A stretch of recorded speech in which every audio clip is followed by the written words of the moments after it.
October 1944, a chilly morning in Iowa. The first train carrying German women prisoners of war pulled into Camp Alona, steam hissing against the grey sky. 12 women stepped onto American soil, their tattered uniforms hanging loosely, their eyes scanning for the brutality they were told to expect. Instead, they found clean barracks, decent treatment, and in the mess hall something unexpected. Camp cook Sam Washington placed golden squares of cornbread beside their regulation soup. The women glanced at it and burst into laughter. Dosist brought out. Their leader Greta shouted, "It's not even bread." Their mocking laughter echoed through the hall.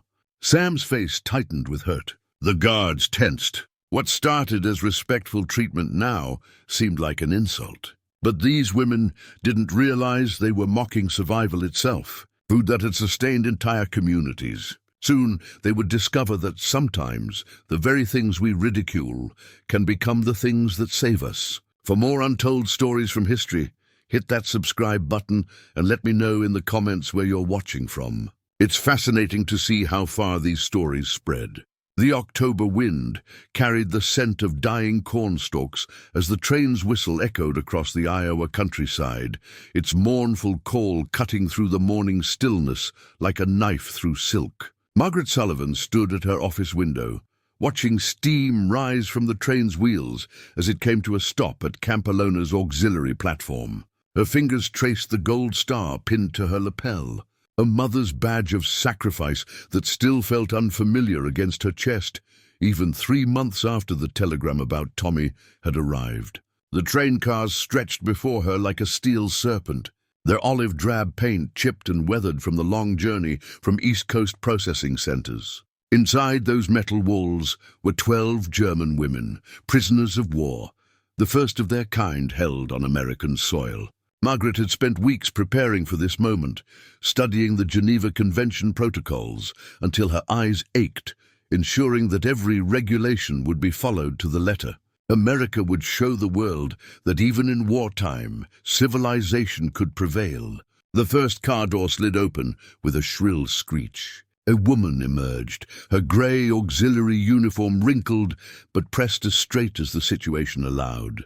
She moved with quiet authority, her dark blonde hair pinned severely beneath a faded military cap. This had to be Greta Hoffman, the former Hamburg schoolteacher whose file Margaret had memorized. At 28, she carried herself with the bearing of someone used to managing unruly children, or in this case, frightened young women thrust into unforeseen circumstances. Behind Greta came the others, one by one, stepping into the harsh morning light. Their ages ranged from barely 19 to mid-30s, faces pale from weeks of travel and uncertainty. Some clutched small bundles, personal items allowed by their captors. Others held themselves with military precision, chins raised, despite their circumstances. Margaret noted how they instinctively looked to Greta for guidance, forming a protective circle around their unofficial leader. American guards flanked the platform, their M1 Garands held at the ready but pointed safely down. Sergeant Riley, a seasoned veteran of the North African campaign, approached the group with clipboard in hand. "Ladies," he said, his voice firm yet unexpectedly courteous, "welcome to Camp Alona. You'll be processed according to Geneva Convention standards. No mistreatment, no harassment. Follow instructions and we'll get along fine." Greta stepped forward, her English clear and careful. "We understand, Sergeant. We will comply." Her accent carried the refined tones of a woman who had once taught children about literature and mathematics in a world that now seemed impossibly distant. The processing lasted 2 hours. Forms were filled out. Medical exams were conducted by a stern yet professional camp doctor, and photographs were taken for identification cards. Margaret observed from a distance, noting how the women retained their dignity despite the situation. No weeping, no dramatic protests, just quiet resignation mixed with cautious relief that their treatment bore no resemblance to the horror stories they had surely heard. By noon, the women were assigned to their quarters, clean barracks with proper beds, blankets, and basic amenities. The auxiliary facility had been built specifically for this purpose, separate from the main camp housing nearly 10,000 German men. Every detail had been carefully planned to ensure both security and humane treatment. The mess hall buzzed with nervous energy as the women entered for their first meal on American soil. Long wooden tables stretched across the room, their surfaces scrubbed clean and set with regulation tin plates and cups. The smell of vegetable soup filled the air, institutional but nourishing. Sam Washington emerged from the kitchen, his white apron spotless despite hours of work. He moved with the grace of someone who understood that cooking was both craft and care, his dark hands steady as he placed plates on the table. They ladled soup into waiting bowls. But what came next would remain etched in memory long after the soup was forgotten. Sam had spent the morning preparing something special. Golden squares of cornbread, still warm from the oven, their surfaces glistening with butter carefully rationed for this occasion. To him, it was a gesture of welcome, a taste of American comfort food meant to soothe the homesickness he saw in the women's eyes. The first woman to receive her plate looked down at the cornbread with confusion. She nudged her neighbor and whispered in rapid German. Soon, the entire table was staring at the strange yellow squares. Greta picked up a piece, inspecting it with the care of a scientist studying an unfamiliar object. Her brow furrowed as she broke it apart, watching the crumbly texture fall onto her plate. "Disanro," she exclaimed, her voice carrying across the suddenly silent mess hall. The words triggered a ripple of laughter from her companions, laughter that was not cruel, but genuinely amused. "It's not even bread," she repeated in English, holding up the piece as though presenting evidence of some culinary joke. The laughter spread among the German women, their first real moment of mirth since their captivity began. But in the kitchen doorway, Sam Washington's face went rigid, his eyes flashing with hurt and anger, deeper than any physical blow. The chill that swept through Camp Alona in the days that followed the cornbread incident had nothing to do with the Iowa winter closing in. American guards, who had initially shown polite courtesy, now maintained a strict professional distance, their faces hardened into stone masks of military protocol. Conversations that might have once begun with curiosity quickly died, replaced by the cold efficiency of orders given and acknowledged. Sam's kitchen became a fortress of wounded pride. The cornbread disappeared from the menu altogether, replaced by tasteless white bread that arrived from the base commissary in wrapped loaves, as bland and institutional as government paperwork. Sam moved through his duties with mechanical precision, ladling soup and slicing portions with the same care he had always shown. But the warmth that once infused every meal seemed to have evaporated, like steam rising from a cooling pot. In the German women's quarters, a different kind of tension had settled in. Greta lay awake on her narrow cot, staring at the ceiling beams and replaying the moment in the mess hall with growing shame. Her mother's voice echoed in her mind. "Greta, remember, gratitude is the first courtesy. When someone offers you bread, you thank them, even if it tastes of sawdust." How many times had Mama repeated those words during the lean years after the Great War, when food was precious and pride a luxury they could not afford? She remembered the look on Sam's face when their laughter had filled the hall. It wasn't the anger of an offended superior, but something far worse, the deep hurt of someone whose kindness had been mocked. Greta had seen that same expression on her students' faces when their sincere efforts were met with ridicule. It was the look of someone who had offered their heart only to have it slapped away. Margaret Sullivan found herself caught in the crossfire of unspoken resentment. She walked the campgrounds each morning, observing the careful dance of avoidance that had replaced the tentative steps toward mutual respect. Her Irish grandmother's stories haunted her thoughts, tales of the potato famine, of English landlords who treated the Irish as less than human, of hunger that made people grateful for scraps others might consider beneath their dignity. "Sam," she said one afternoon, finding him in the kitchen as he prepared the evening meal in methodical silence, "I wonder if you might help me understand something." He looked up from the vegetables he was chopping, his knife paused mid-motion. "Ma'am?" he asked, his voice steady. "The cornbread," she said carefully. "I grew up in Boston. We ate it sometimes, but I never really knew its story. Where does it come from?" Sam's shoulders relaxed almost imperceptibly. He set down his knife and leaned against the prep table, his eyes focusing on something beyond the kitchen walls. "My grandmother used to say cornbread was survival bread," he began, his voice quiet but steady. "When folks couldn't get wheat flour, couldn't afford it or couldn't find it, they ground up field corn and made something to keep families fed." He moved to the pantry, returning with a bag of cornmeal and letting the golden granules fall through his fingers like sand. "During slavery times, that's all they had. Corn and maybe some molasses if they were lucky. My great-grandmother, she made cornbread that could stretch a little bit of cornmeal into food for 8 children. Said it wasn't just bread, it was hope made solid."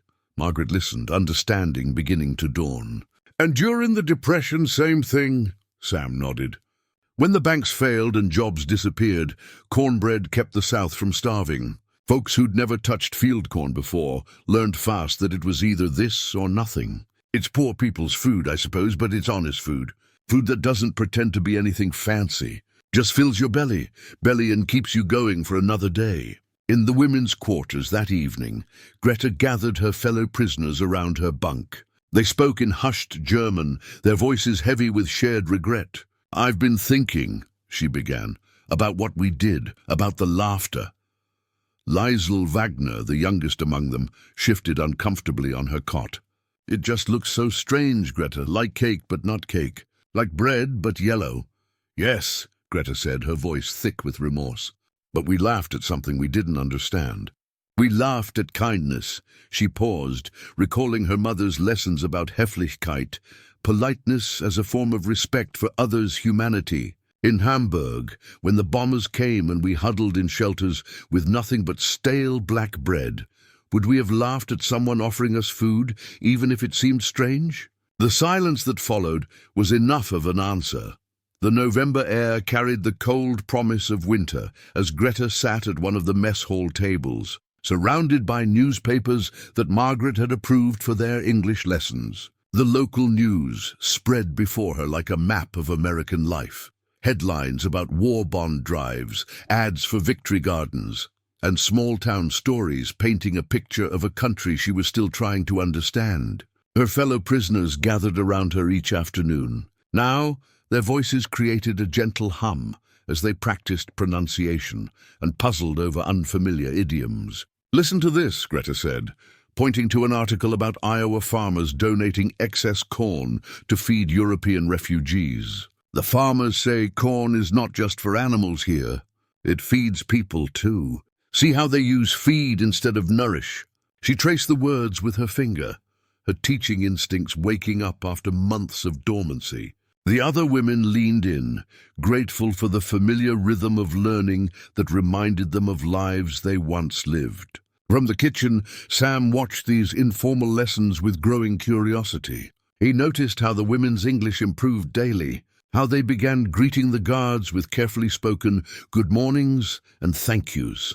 He found himself lingering in the dining area longer than necessary, ostensibly wiping tables, but really listening to Greta's patient corrections and gentle encouragements. There was something familiar about her teaching style that reminded him of his own mother, who had taught Sunday school with the same blend of firmness and kindness. The ice began to crack on an afternoon when Sergeant Riley brought news that the women would be allowed to participate in camp activities. "There's a card game tonight," he announced during the evening meal.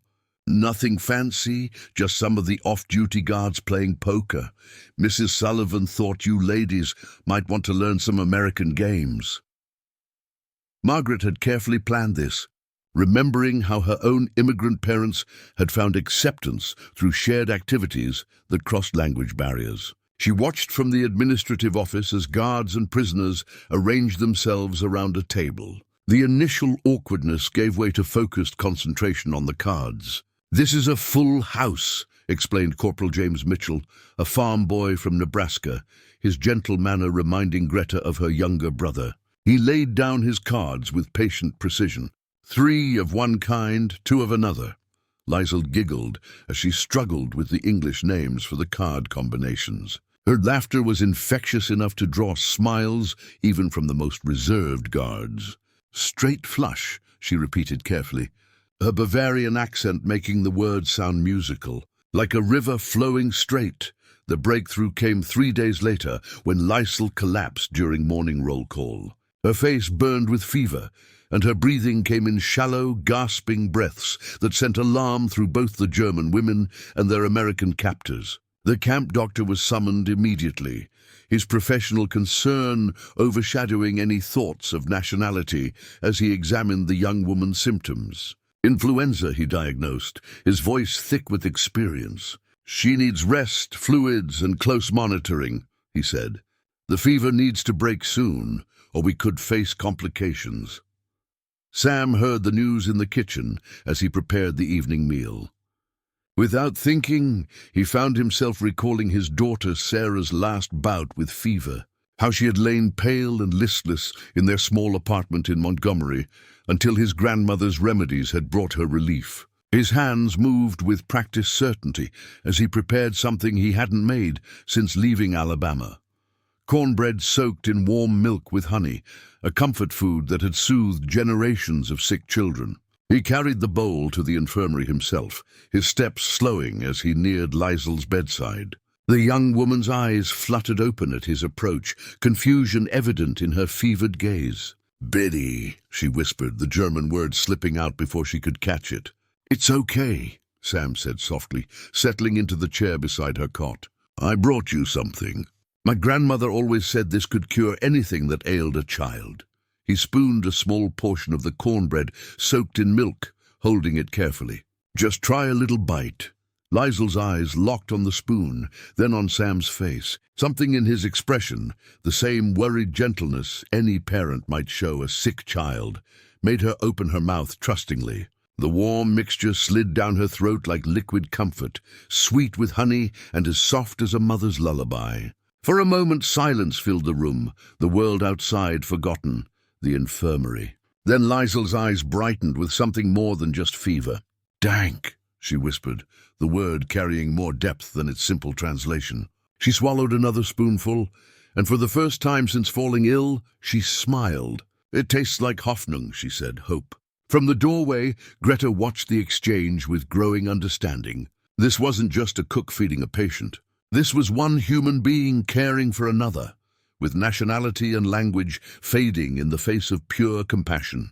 The cornbread, which once seemed so foreign, now symbolized something universal, the desire to comfort, to heal, to offer sustenance when it was needed most. The letter-writing privilege arrived like an unexpected gift in the 3rd week of November, brought by a Red Cross representative whose official papers bore the seal of international humanitarian law. Margaret Sullivan shared the news during evening roll call, her voice careful to maintain professional neutrality, though her eyes betrayed a flicker of hope that this might bridge the lingering tensions in the camp. "Each prisoner will be allowed to write 1 letter per month to immediate family members," she explained as the women gathered in the mess hall, their faces lighting up with the first genuine joy Margaret had seen since their arrival. "Letters will be reviewed for security purposes, but personal messages will be sent through proper international channels." Greta's heart fluttered in her chest like a caged bird that had just glimpsed open sky. 4 months had passed since she had last heard from her sister Anna in Hamburg. 4 months of not knowing if the shabby apartment near the harbor still stood, whether Anna's children were safe, or if any of the familiar landmarks from her childhood had survived the relentless bombing. The silence had been its own form of torture, filling the void with increasingly dark possibilities. The women spent the next 3 days crafting their letters with the care of artisans creating precious objects. Each word was weighed and considered, knowing that these few paragraphs might be their only connection to the world they had left behind. Greta wrote and rewrote her letter to Anna, struggling to find the right balance between honesty and reassurance. "Liebe Anna," she finally wrote, her careful script flowing across the Red Cross stationery. "I'm safe and well treated in a place called Iowa, where the land stretches to the horizon, like the sea we knew as children. The guards follow international law strictly, and we are fed regularly. Strange food sometimes, including a yellow bread that tastes of corn, but filling and made with care. The Americans are not as we were taught to expect. They show us dignity we did not think to find so far from home. Kiss the children for me, and tell them their Tante Greta thinks of them every day. Around the camp, a similar atmosphere of cautious optimism began to emerge. The guards noticed the change right away. Voices carried a lighter tone. Conversations between the women flowed more freely, and even the mundane routines of camp life seemed infused with renewed purpose. Sam found himself humming old spirituals as he worked in the kitchen, his movements now carrying the rhythm of someone whose burden had lightened. If not entirely lifted, the fragile peace extended through Thanksgiving, when Margaret arranged for a special meal, including turkey and stuffing, alongside the usual camp fare. Sam had spent days preparing, his professional pride emerging from the shadows where it had hidden since the cornbread incident. He watched through the kitchen window as the women ate with evident appreciation, their animated chatter in German punctuated by attempts at English phrases they had learned. "This is very good," Liesel announced in carefully pronounced English, holding up a forkful of stuffing. "What do you call these yellow pieces?" Her recovery from the fever was complete, and she had become the group's unofficial ambassador, her youthful enthusiasm breaking down barriers that formal diplomacy might never have touched. "Cornbread stuffing," replied Corporal Mitchell with a grin. "Same cornbread as before, just mixed up different." The comment drew laughter, but not the mocking laughter from that first day. It was the warm amusement of shared understanding. Even Sam, listening from the kitchen, allowed himself a small smile. But December brought news that shattered the fragile harmony like ice cracking under sudden pressure. Margaret received the telegram first, her hands trembling as she read the official notification that Sam's son, Marcus, had been listed as missing in action following a naval engagement near the Philippines. The words swam before her eyes, and her thoughts turned to her own gold star, to the terrible weight of not knowing, now transformed into the crushing certainty of loss. She found Sam in the kitchen, mechanically peeling potatoes for the evening meal. His movements had the automatic quality of someone performing familiar tasks, while his mind wandered into darker territories. "Sam," she said gently, the telegram folded in her hand like a loaded weapon she was reluctant to fire. The news hit him with visible force, his shoulders sagging as if the weight of the world had suddenly settled upon them. His knife clattered to the cutting board, forgotten among the half-peeled potatoes. "Missing," he repeated. The word was hollow, like an empty cooking pot. 3 hours later, another telegram arrived. This one, carrying international routing stamps and the distinctive formatting of Red Cross communications. Margaret's heart sank as she read the recipient's name, recognizing the familiar German script of the return address. She found Greta in the common room, helping Liesel with English pronunciation. Their voices created a pocket of normalcy amidst the camp's routine. "Greta," Margaret said, her voice carrying the formal tone she reserved for difficult matters. "I need to speak with you privately." The envelope in her hand seemed to burn with the weight of its contents, and she saw recognition flicker in Greta's eyes, the look of someone who had been waiting for bad news so long that its arrival brought a strange sense of relief. The letter was brief, written in Anna's familiar handwriting, but the words within shattered everything. Hamburg had been bombed again. The harbor district was gone. Anna was missing, presumed dead in the rubble of their childhood neighborhood. The children had been evacuated to relatives in the countryside, but Anna herself had vanished in the chaos and flames.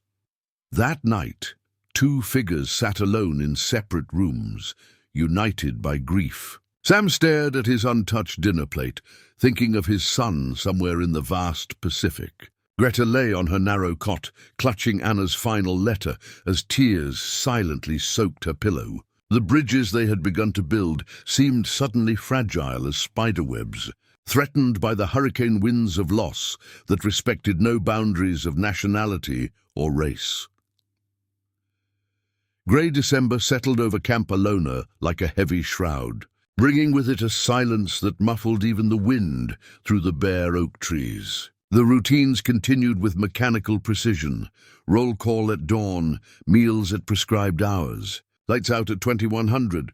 But the life had drained from these activities, like water leaking from a cracked vessel. Greta moved through her days like a sleepwalker, abandoning her teaching sessions, her careful English practice replaced by vacant stares at walls that held no answers. Sam's kitchen became a monument to duty, carried out without heart. Meals appeared on schedule, nutritionally adequate and properly portioned, but stripped of the subtle care that had once seasoned every dish. He served regulation portions with the precision of a machine, his eyes fixed on some middle distance that held neither past nor future.